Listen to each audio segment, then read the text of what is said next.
Time now to meet our guests. One is bringing a symphony of science to the Royal Opera House, and the other is taking us with him on an epic adventure to the other side of the world. Let's say hello to Professor Brian Cox and Martin Clunes.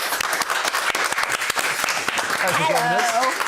Good to see you both. Yes, very nice to be here. Well, we found out today, Martin, because we thought of Brian and we thought, oh, you know, he'd probably like The Sky at Night when he was younger and all the rest of it. But no, it was Men Behaving Badly.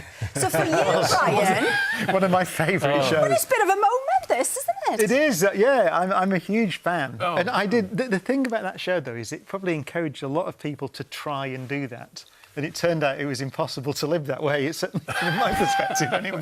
Neil Morrissey's still doing it. Is he? It's why you haven't aged and he That's hasn't. it, yeah, there you go. Well said. Now, Martin, when you were younger, there was a book, wasn't there, that inspired your latest series, apparently. What was it about, I suppose, the Pacific Islands that drew you to them? So my dad was a conscientious objector, so he was very keen to engage me with things that weren't guns or war or killing or, you know, the things that boys like to do. So he would encourage anything. And there was this book of you know, Thor Heyerdahl and the Kon-Tiki expedition. So one of the crew was a great sort of cartoonist and artist. And he gave me this book that had all these pictures of whale sharks and palm trees and all these things. And it was just... it was just, yeah, I think, yeah, it was just, yeah, it tickled me, yeah, and I've seen all that stuff. It's you absolutely living the dream.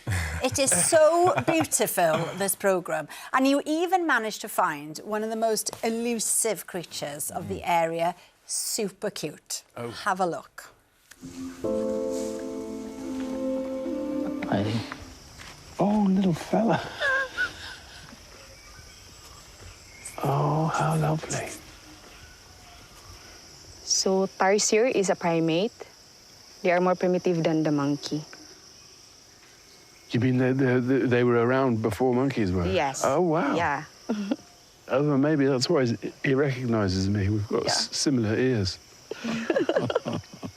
Yes. Oh, it's like a little gizmo, isn't it? They are like a gizmo, and sadly, the guy who now runs that home, his dad made his money. He was a taxidermist. He would capture them and stuff them, but also they were popular as pets. But if you kept them in captivity, they would just sort of voluntarily die. They didn't like it, so they'd sort of top them. Well, they wouldn't do anything, but they'd just sort of pass out. So this guy's dedicated his life to running this lovely sanctuary for them. Well, you met so many interesting people though, on this adventure, didn't you? Tell us about a few of them then. Oh, blimey, it was so long ago. One of the biggest buzzes for me was, in the programme that's on tonight, was planting rice in the Philippines, because I'd never really knew how... Oh, look, there I am. And this is a method, are we right, that they've used for 2,000 years? Not only the method, where they've done it. It's a UNESCO World Heritage Site, these beautiful rice terraces. And for thousands and thousands of years, by hand, they've been... Because you couldn't get a machine down there. No. And that felt a real sort of privilege, real honour to do that. Not very well, as it turns out, but... You went a natural. It wasn't a natural. You also discovered that the locals on one of the islands, they use sport... Now, this sounds a bit strange, but they use sport in a positive way. Yeah. But it sounds strange because they used to have a kind of another way of, settling their differences. Oh, in the Trobriand Islands, the cricket, yes. Yes, well, the missionaries gave them cricket, you know, with whites and pads and all like that, and they, you know, it was a bit tame for them, so they turned it into this big tribal kind of ritual, and I mean, they're really fierce. Yeah. They don't muck about in Papua New Guinea, and we had a good old I took the guy an English cricket bat and presented it to him, and luckily I managed to hit the ball twice. I got caught out rather than missing. Better than the rice paddies, then. Well, pretty good. On an equal. Well, Martin's series, The Islands of the Pacific, is on tonight, 9 o'clock on ITV1 and ITVX. We are going to be talking to Brian about his brilliant new show shortly. Well, today is Earth Day, and to celebrate, 50 school children were given the opportunity, in collaboration with Children in Need, to step into the shoes of one of the greatest ambassadors for the planet. Welcome to a very special episode of Planet Earth 3. Narrated by school children from all over the UK. Because you don't have to be Sir David Attenborough to become a voice for nature. This is Planet Earth 3. Narrated by kids. Well, that very special episode of Planet Earth 3 is available on iPlayer now and will be shown on BBC One on the 6th of May. That's good, that, wasn't it? Very good. Now, Brian, I've got a question for you here, because apparently you've got a radical idea that you believe would help the climate emergency. Yeah, I've been really lucky to meet a lot of astronauts, from Apollo all the way through to the Space Shuttle, the space station, Tim Peake and others. Yeah. And they all say the same thing, which is when they're launched into space and see the Earth from space and see the beauty and fragility of our world, then it changes their view. And they see one world, one precious world. And so I think, and I genuinely think this, that if you're elected as the leader of a country, then it would be a good use of taxpayers' money to launch them into space. Most of them should come back.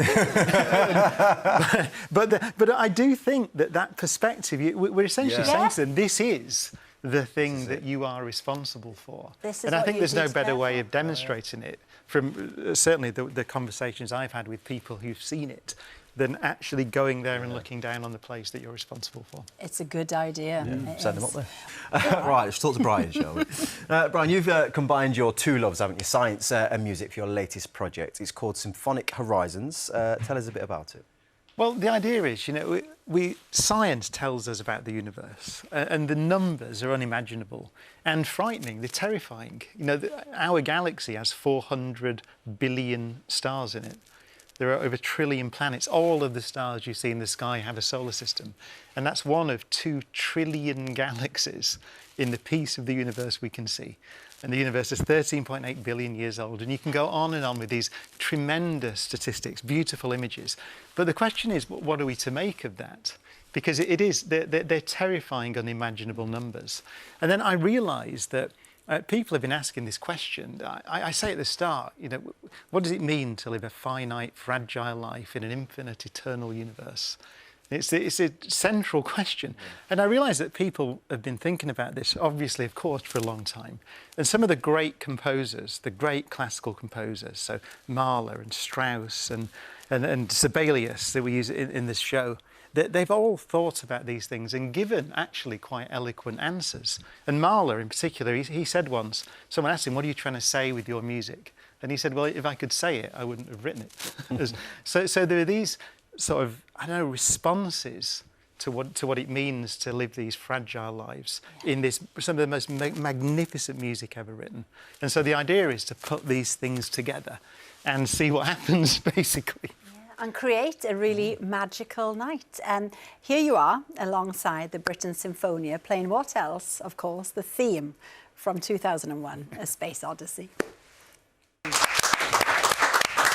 I've got to say, I mean, that is a huge orchestra that we're seeing there. Yeah. The sound must be incredible when they all kind of like come together at once, in particular when you're kind of in the theatre. Yeah, you know, if you've never experienced that, it's something like 90 musicians playing. And that particular, that's part of a 26-minute beautiful piece of music by Strauss. Everybody knows that bit because it's 2001.